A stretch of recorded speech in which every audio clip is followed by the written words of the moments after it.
Regenerative farming as a term that's been used heavily very recently is quite new to me.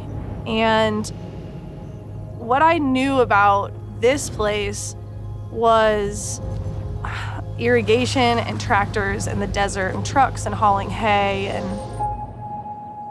I really wasn't interested in that kind of farming.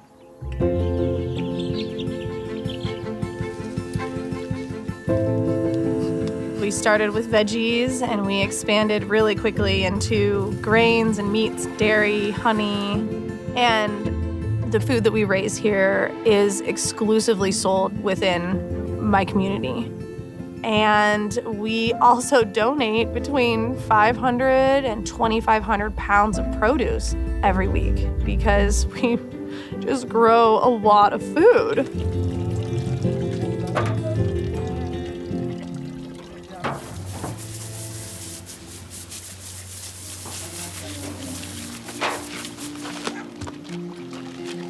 Oh, that's a big bird.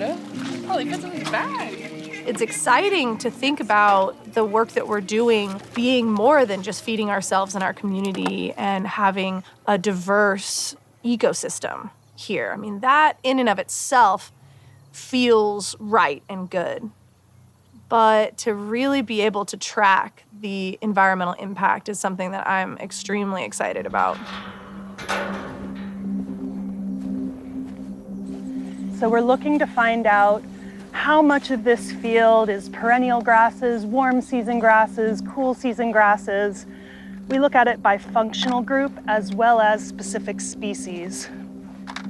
EOV stands for Ecological Outcome Verification, and it's basically a global certification that allows farmers and ranchers to pay attention to the outcomes of their practices. Then we can help them quickly change what they're doing to get the outcomes that they're looking for.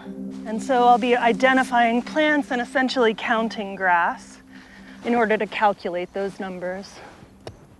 Plants and soil microbial interaction is what is building soil and is what is sequestering carbon and filtering the air and producing more oxygen in the rainforest. And the beauty of what she's doing is she's letting the soil tell the story. When I'm taking soil samples, I really want to see this kind of chocolate cake structure in the soil. The other really cool thing is sometimes there's just roots extending through the whole 30 centimeters of this and kind of hanging out the bottom.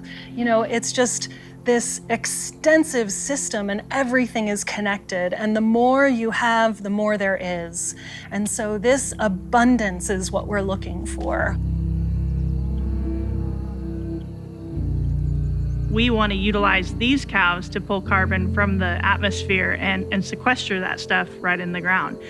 They're the tool that we use to regenerate our land. And so as this ecological outcome verified program came out through the Savory Institute, progressing into this land to market seal, it was second nature to go after it and see fit for the farm, because we were already doing what it believed in, regenerating the land through the use of animals and putting carbon back into the soil and really just intentionally working with nature and not against it.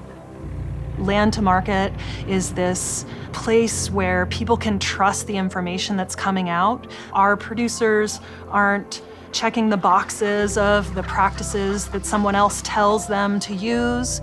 They are monitoring the outcomes of what's happening on their land, and they are able to say that products that are coming off of my land are regenerating the soil under my feet. We have data of collecting soil samples back in the late 90s, and we can see that positive effect of dairy cattle regenerating the earth. And my parents, they're soil-driven, they're health-driven, they're interested in bringing to the market a product that's healthy for people and fills them, not only in their stomach, but fills their soul, because they're supporting a farm that is helping heal the earth.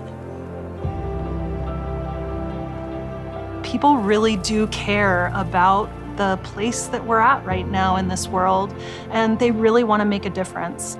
You know, I know that this farm isn't everywhere for everyone, but to care for it is my greatest honor, and to be able to invite incredible people here to share it with people who want to learn how to farm and take this knowledge other places, to just get close to their food and truly understand it. All of those things is my obligation and honor to do those things. And it all comes from the inspiration of this land.